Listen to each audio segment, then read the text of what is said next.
ओम नमः शिवाय। आज के हमारे इस वीडियो में आप सावन मास में मंगला गौरी की पौराणिक कथा सुनेंगे। और अगर ये कथा आपको पसंद आए तो कमेंट में मंगला गौरी माँ की जय अवश्य लिखें। सावन के महीने में जितना महत्व सोमवार व्रत का है उतना ही महत्व मंगलवार का भी है। इस माह में जहाँ हर मंगलवार को सोमवार को भोलेनाथ की पूजा की जाती है, वहीं हर मंगल को मंगला माँ की पूजा की जाती है। मान्यता है कि यदि किसी के वैवाहिक जीवन में समस्या या विवाह संबंधी कोई अड़चन या फिर संतान सुख नहीं है तो इस मंगलवार के दिन मंगला गौरी का व्रत रखना चाहिए और पूजा अर्चना करनी चाहिए। मंगला गौरी का व्रत करने वाली महिलाएं पूजा में इस प्रकार कथा का पाठ भी जरूर करती हैं। तो चलिए सुनते हैं कथा। बहुत समय पहले की बात है। किसी नगर में धर्मपाल का नाम का एक सेठ रहता था। सेठ धर्मपाल के पास धन संपत्ति की कोई कमी नहीं थी। वह स्वयं सर्वगुण संपन्न था। देवों के महादेव भगवान शंकर का वह परम भक्त था। कालांतर में सेठ धर्मपाल का विवाह एक गुणवान कन्या के साथ हुई। हालांकि विवाह के बाद कई सालों तक उनकी कोई संतान नहीं हुई, जिससे सेठ बहुत चिंतित रहने लगा। वह सोचने लगा कि संतान नहीं हुई तो उसके कारोबार का कौन उत्तराधिकारी होगा।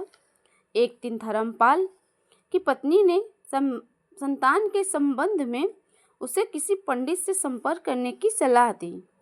पत्नी के विचार के अनुसार सेठ धर्मपाल नगर के सबसे प्रसिद्ध पंडित के पास जाकर अपनी दुविधा बता दी। उस समय वह पंडित ने उस सेठ जी को भगवान शिव और माता पार्वती की पूजा उपासना करने की सलाह दी। तब सेठ धर्मपाल ने अपनी पत्नी को पंडित द्वारा बताए गए भगवान शंकर और माता पार्वती के इस व्रत के बारे में बताया। तब सेठ की पत्नी ने भगवान शंकर और माता पार्वती की पूजा उपासना तथा व्रत किया।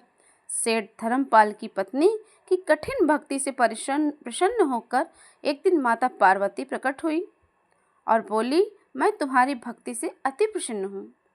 जो तुम्हें वर मांगना चाहती हो तुम मांग लो, मैं तुम्हारी हर मनोकामनाओं को अवश्य पूरी करूँगी।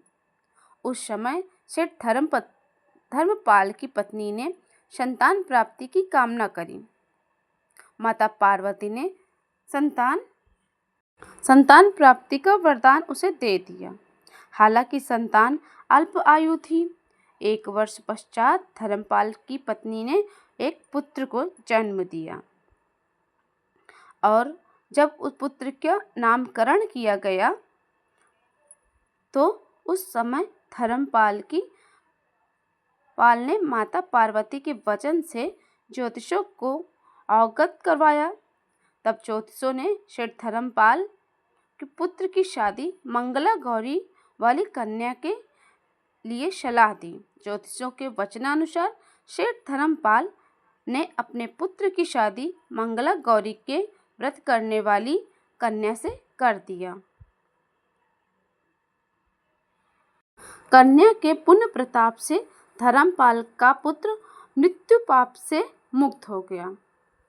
हे मंगला गौरी माँ, जैसे आपने उस सेठ और उनके पुत्र पर अपनी कृपा बरसाई, ठीक उसी तरह जो यह व्रत करे और जो आपकी कथा सुने और जो पढ़े और जो हुंकार भरे, उनकी सारी मनोकामनाओं को आप पूर्ण करने। तो हे मंगला माता, आपको सत सत नमन। जय हो मंगला माता की। इसी के साथ ये वीडियो और ये कथा समाप्त हुई। कमेंट में जय माँ मंगला लिखना ना भूलिए। मिलते हैं नेक्स्ट वीडियो में। तब तक के लिए ओम श्री शिवाय नमस्तुभ्यम और जय मंगला माँ।